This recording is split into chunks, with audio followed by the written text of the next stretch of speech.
Boa noite, Jessiara. Tudo bem com você? Boa noite, Sandro. Tudo bem? E você? E o André? Como estão? Muito bem. Boa Coisa noite, boa. André. Seja bem-vindo aí ao nosso evangelho de hoje, né? Participação aí do filhote. Hoje temos uma participação especial. É isso aí. É isso aí. Daqui uns tempos aí a G também vai trazer mais alguém aí para participar com a gente, né, G? A Alana, se Deus quiser. É isso aí. É isso aí. Tamo junto. Vamos lá? Vamos começar sem mais delongas? Vamos.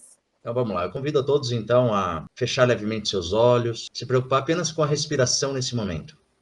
Se conectando consigo mesmo, com o seu anjo da guarda, com o seu mentor, com sua mentora, estabelecendo essa ligação para que, durante o Evangelho, durante esta noite, possamos aprender um pouco mais aquilo que realmente precisa ser aprendido. Que saibamos, Pai, nesta noite, agradecer. Agradecer por este momento, agradecer por essa semana maravilhosa que tivemos, agradecer pelo dom da vida, por podermos escutar, por podermos falar, por podermos enxergar, por podermos sentir e por podermos amar. Que a sua bendita luz, Pai, possa sempre se fazer presente junto de nós, abençoando a todos que vão em nosso coração e nossa mente, e abençoando também, Pai, aqueles irmãos e irmãs que, porventura, em eras passadas, ou até mesmo nesta era em que vivemos, tenhamos os magoado, feito algum mal, prejudicado de alguma forma. Que a sua luz, Pai, possa pairar sobre todos nós, hoje e todo sempre. Que assim seja. Que assim seja. Diga lá, minha querida, qual é que vai ser a passagem do Evangelho de hoje? Sandro, se você me permite, eu gostaria de dar continuidade no que a gente estava lendo semana passada, do capítulo 5. Achei um capítulo muito interessante, tem umas coisas aqui que eu gostaria que a gente fizesse esse capítulo. Ele não vai ser todo lido hoje, mas que a gente fizesse essa sequência desse capítulo. O que você acha? Perfeito. Excelente escolha, sim. Então, vamos lá. Capítulo 5, os que são misericordiosos. Item 14, instruções dos espíritos, perdão das ofensas. Quantas vezes perdoarei o meu irmão? Perdoarei-lhes não 7, mas 70 vezes 7 vezes. Aí tendes um dos ensinos de Jesus que mais vos deve percutir a inteligência e mais alto falar ao coração. Confrontar essas palavras de misericórdia com a oração tão simples, tão resumida, tão grande em suas aspirações, que ensinou aos seus discípulos, e o mesmo pensamento se vos deparará sempre. Ele, o justo por excelência, responde a Pedro: perdoarás, mas ilimitadamente. Perdoarás cada ofensa, tantas vezes quanto ela te for feita. Ensinará a teus irmãos esse esquecimento de si mesmo, que torna uma criatura invulnerável ao ataque, aos maus procedimentos e às injúrias. Serás brando e humilde de coração, sem medir a tua mansitude. Farás, enfim, o que desejas que o Pai Celestial por ti faça. Não está ele a te perdoar frequentemente? Conta, porventura, as vezes que o seu perdão desce a te apagar as faltas? Prestai, pois, ouvidos a esta resposta de Jesus, e como Pedro, aplicai-a a vós mesmos. Perdoai, usai de indulgência, seja caridosos, generosos, prodígios, até do vosso amor. Dai, que o Senhor vos restituirá. Perdoai, que o Senhor vos perdoará. Abaixai-vos, que o Senhor vos elevará. Humilhai-vos, que o Senhor fará, vos assentais à sua direita. Ide, meus bens amados, estudai e comentai essas palavras que vos dirijo, da parte daquele que do alto dos exploradores celestes vos tem sempre sob as suas vistas e prossegue com amor na tarefa ingrata a que deu começo faz 18 séculos. Perdoai aos vossos irmãos, como precisais que vos perdoe. Se seus atos pessoalmente vos prejudicaram, mais um motivo aí tende para seres indulgentes. Portanto, o mérito do perdão é proporcionado à gravidade do mal. Nenhum merecimento terias em relevar os agravos dos vossos irmãos, desde que não passassem de simples arranhões. Espíritas, jamais vos esqueçais de que, tanto por palavras como por atos, o perdão das injúrias não deve ser um termo vão. Pois que vós dizeis, espíritas, sede-os, ouvidai o mal que vos hajam feito, e não penseis senão em uma coisa, no bem que podes fazer. Aquele que enveredou por esse caminho não tem que se afastar daí, ainda que por pensamento, uma vez que sois responsáveis pelos vossos pensamentos, os quais todos Deus conhece. Cuidai, portanto, de os expurgir de todo sentimento de rancor. Deus sabe o que demora fundo do coração de cada um de seus filhos. Felizes, pois, daquele que pode todas as noites adormecer dizendo: não tenho nada contra o meu próximo. Simeão, Bordeaux, 1862. Então, o perdão das ofensas.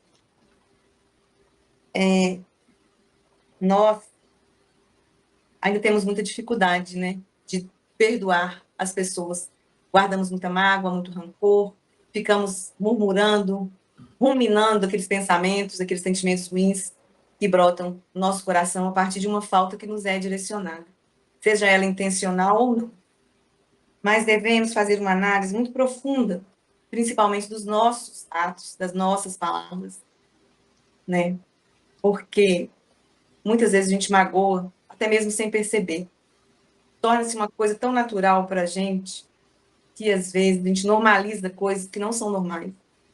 Você dirigir uma pessoa com um pouco mais de agressividade ou com um pouco mais de rispidez, sem levar em conta o que aquela pessoa está vivendo, por que aquela pessoa agiu daquela forma.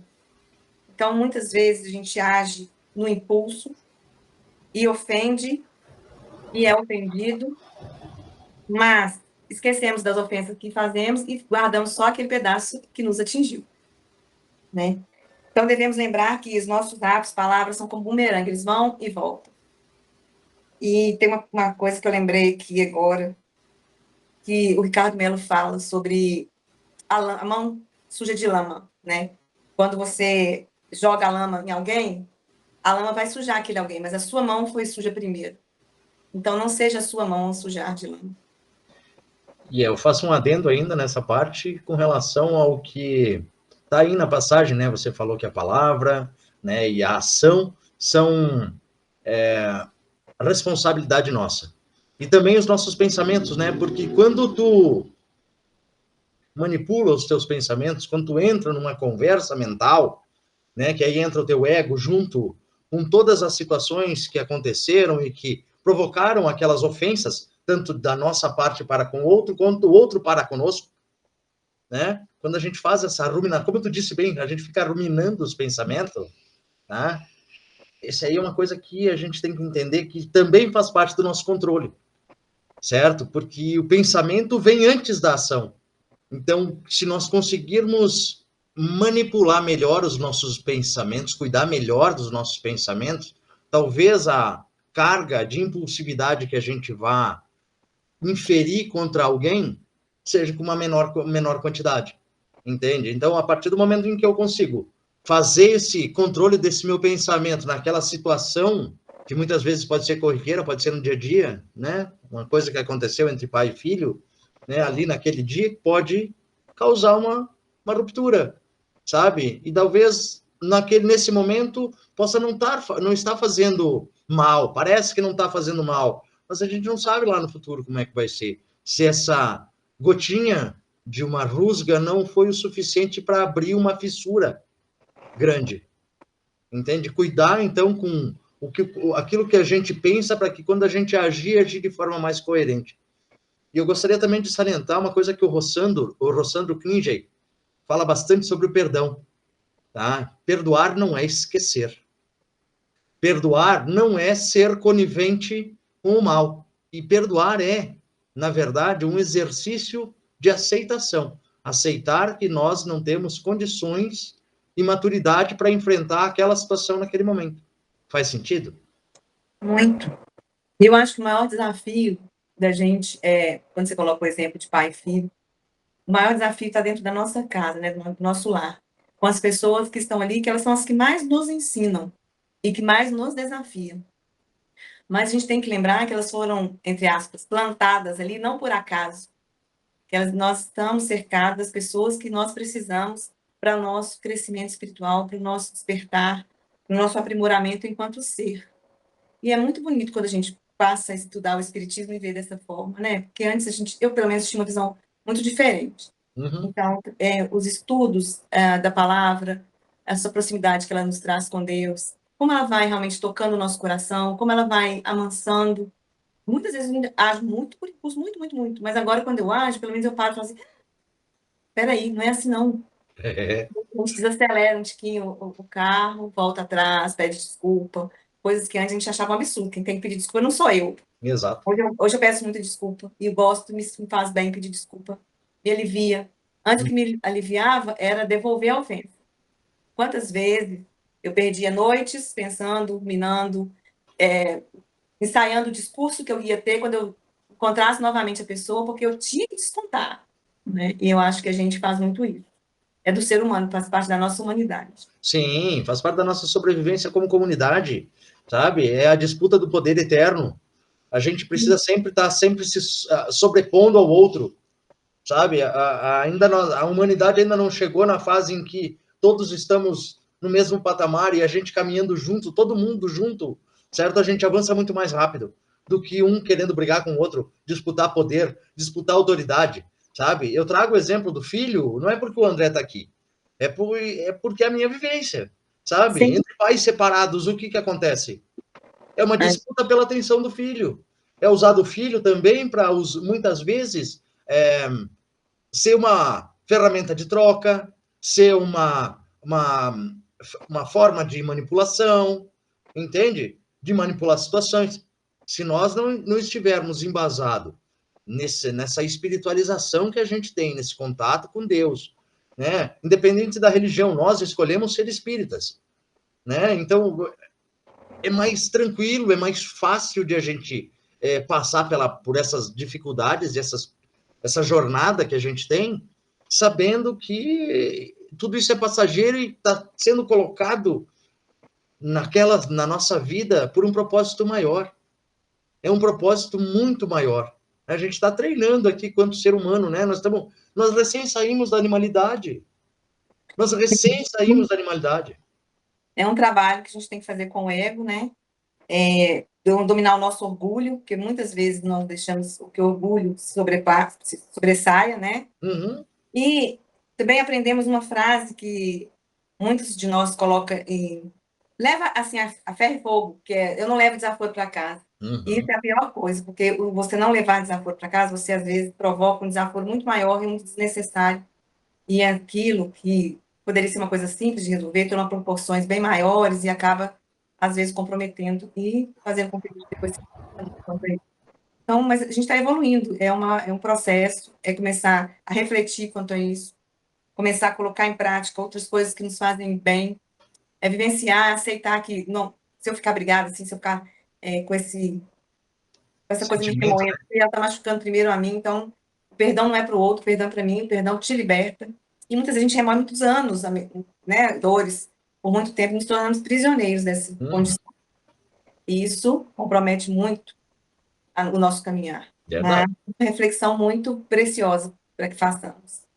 Com certeza. Por isso que eu sugeri da gente dar continuidade nesse capítulo, porque eu achei um capítulo muito rico. Perfeito. Perfeito. Passamos para a próxima. Então, continuando do livro Pão Nosso, capítulo 3, o arado. E Jesus lhe disse: ninguém que lança a mão do arado e olha para trás é apto para o reino de Deus. Está lá em Lucas, capítulo 9, versículo 62.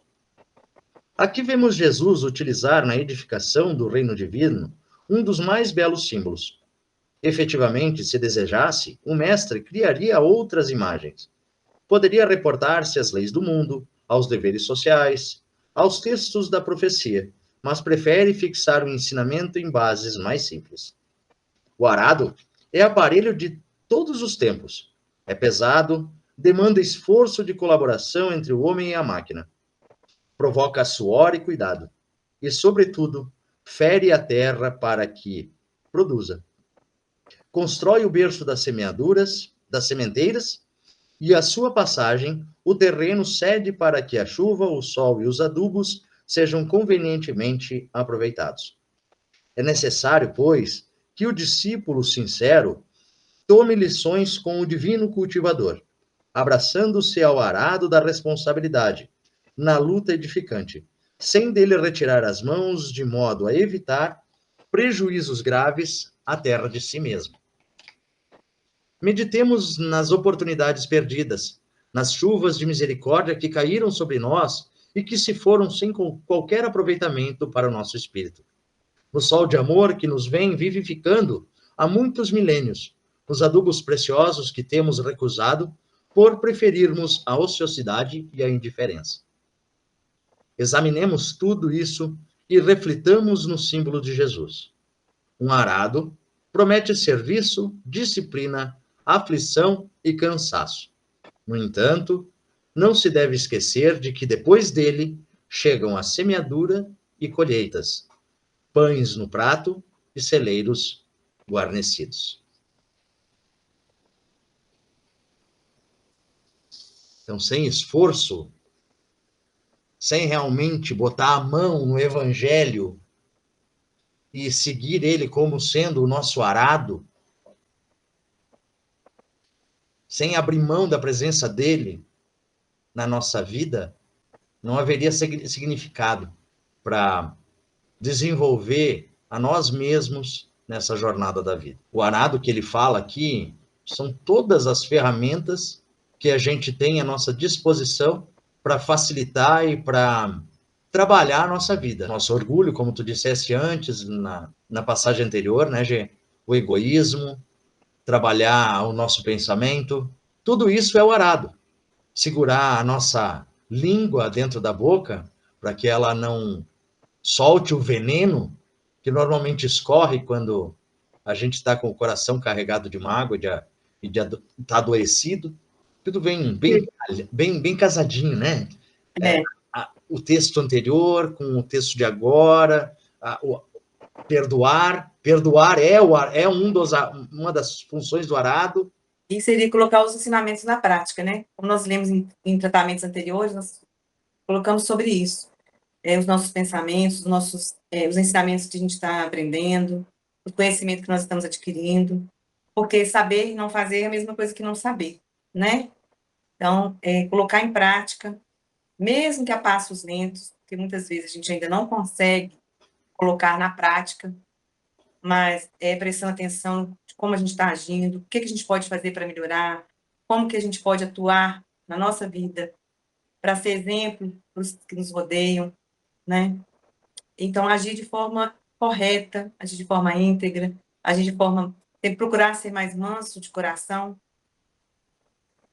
perdoar, ter empatia, refletir antes de se posicionar. Nós vimos na semana passada a questão da calma, espera um pouco.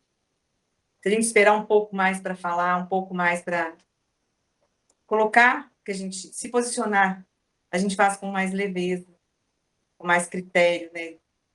Não age com tanta intempestividade. Então, eu vejo nesse sentido. Pegar o nosso arado com consciência é cansativo, é trabalhoso, mas mirar na recompensa. Trabalhar o nosso espírito é cansativo, é trabalhoso, é dolorido, porque a gente mexer com o nosso ego muito, muito, muito dolorido, mas é a recompensa. Jesus nunca prometeu que seria fácil. Saúde. Prometeu que valeria a pena.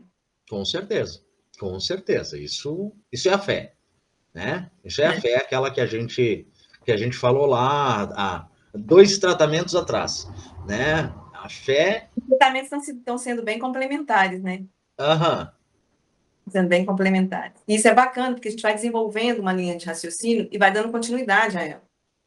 E é o quanto... Às vezes a gente está tendo um pouco mais de bagagem para falar. Isso é bom, isso é muito bom. Você vai dando mais confiança, vai dando mais entusiasmo. Olha, isso aqui eu já sei. Isso aqui eu posso falar, isso aqui eu posso, né, me apropriar do conhecimento, posso colocar em prática. Exato, e fazer aquilo que realmente Jesus nos pede, né? Adquirem o conhecimento, interiorizem o conhecimento e coloquem o conhecimento em prática. E multiplique. Exatamente, multiplicar. E é um sentimento muito gratificante, quando a gente realmente consegue começar a desenvolver. É muito bom. Maravilhoso, realmente. Agradecer muito a Deus a oportunidade. Eu tenho falado aí nos atendimentos que eu faço com o pessoal que Eu entendi que eu sou um instrumento de Deus para fazer isso que faço. Certo? Minha missão é desenvolver a humanidade que existe em nós. A gente só se torna um ser humano se passa a ser. Porque humanos, né, é só uma classe, um gênero do reino animal. Tá? Assim como existem dentro da classe, o André que sabe essa parte, mas tem lá, faz parte dos mamíferos, dentro dos mamíferos tem o homem, tem os macacos, tem... Né? Então, o humano é uma parte de um todo, mas ser humano é entender que a gente tem a mesma animalidade que os animais, a mesma resistência e resiliência que as plantas, a mesma força e durabilidade dos minerais, mas a gente tem o raciocínio e a gente tem, principalmente, o sentimento que nos difere de todos os outros, certo? De poder raciocinar, poder se emocionar, poder trabalhar intrinsecamente em nós mesmos, para que a gente consiga se tornar, como tu falaste logo no começo do nosso encontro hoje, se tornar exemplo para aqueles que estão à nossa volta. A gente sabe, né, Jay, que falar assim é muito bonito, muito legal, mas na prática não é bem assim, né? É como tu disseste, é trabalhoso, é penoso, é duro, às vezes é doloroso ao extremo, mas nós temos resiliência e força, e principalmente fé de que daqui um pouquinho isso passa, e a gente vai experimentar a felicidade, essa que Jesus diz para nós que existe, e que a gente tem frações, tem fagulhas, tem faíscas dessa felicidade plena que ele fala ao longo da nossa vida, ao longo do nosso dia, em pequenas situações e circunstâncias.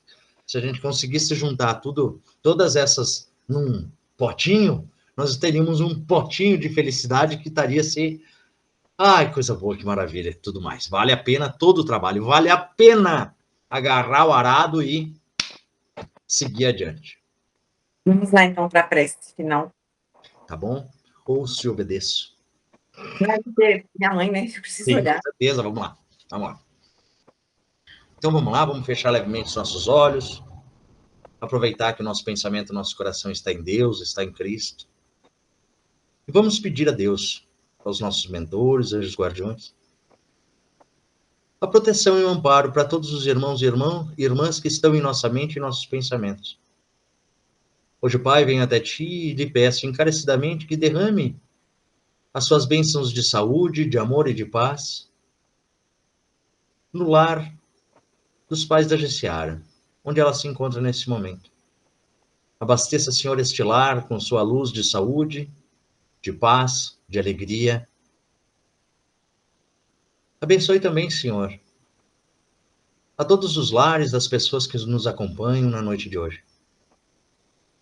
Pedimos ainda aos caravaneiros do amor que aqui se encontram, que promovam uma limpeza de todos os miasmas, formas, pensamentos e energias deletérias que acumulamos aqui em nossa casa, em nossos lares, por nossos pensamentos e vibrações.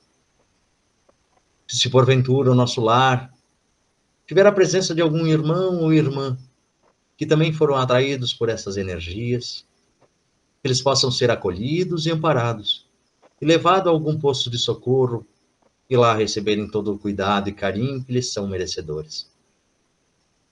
Peço ainda, Pai, que fluidifique as águas que beberemos, incutindo ali nestas águas todos os fluidos necessários para o bom refazimento de nosso corpo físico, de nosso perispírito, de nosso espírito. Que a sua luz bendita, Pai, possa sempre se fazer presente em nossa vida, iluminando os nossos entes queridos, os nossos amigos e os nossos inimigos, iluminando a todos os irmãos que se encontram acamados, que se encontram em condições ruins, que se encontram desamparados de um afeto, de um abraço. Obrigado, Pai. Agradecemos pelos ensinamentos dessa noite e rogamos graças para a semana que vem. Obrigado por tudo, Senhor, e que assim seja. Assim seja. Que assim seja. Uma excelente semana para todos nós. Namastê. Namastê. Namastê.